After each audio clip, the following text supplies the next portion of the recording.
Boss Art TV.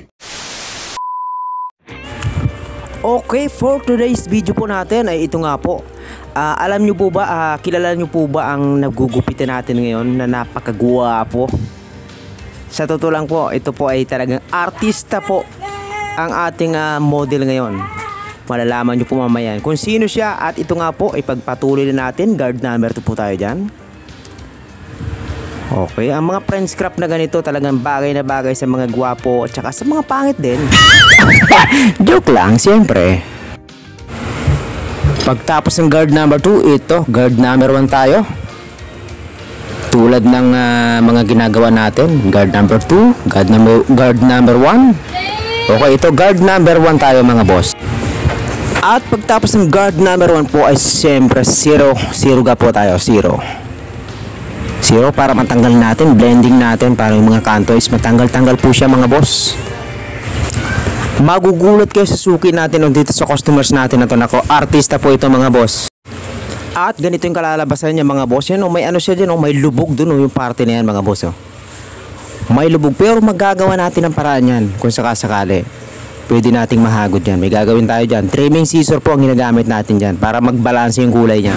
At dyan sa may bandang likod, may parang nakaumbok siya dyan, pero magagawan para natin ang paraan yan mga boss. At ganyan na boss ang magiging itsura nyo. Nagkaroon na ng kaunting hubog. Yan o. Okay, kaunting bawas-bawas tayo sa taas at request yan ng client natin. Alam nyo, pag nakita nyo ito ng personal, magugulat kayo kasi artistahin talaga ang mukha niya. Grabe, napakakinis ng itsura yan. Oy, kinikilig yung client natin, oh. De, promise, wala sa pagbibiro. Talagang guwapo to, eh. Guwapo tong client natin na to, promise talaga. Okay, finish na tayo mga boss. At eto na, oh. Hubog na at lumabas na lalo ang kapugian niya. Ito yung pogi na nadagdagan pa ang pagkagwapo. Pogi na, naging pogi pa lalo, grabe. So, makakadalawang chicks ito si brother. Matadagdagan yung chicks niyang maganda rin na isa. Joke brother, joke. Okay, ito may konti tayong tinatanggal-tanggal pa dyan, pero kailangan tong kailangan tong pulido kasi nakakaya naman sa client natin na artista. Grabe, nakakaya. Kasi alam nyo mga boss alam nyo may taping pa ito mamaya, kaya ito kailangan pulido to.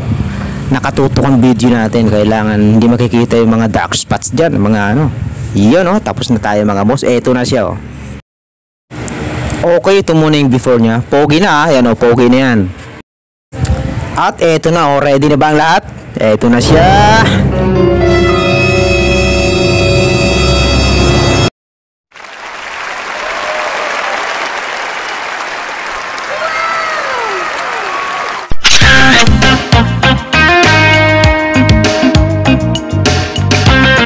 Salamat sa poging-poging suki natin. Ang pangalan pa pala niya na totoo Richard Gomez, artista talaga. Okay, babos, maraming salamat. Follow for more.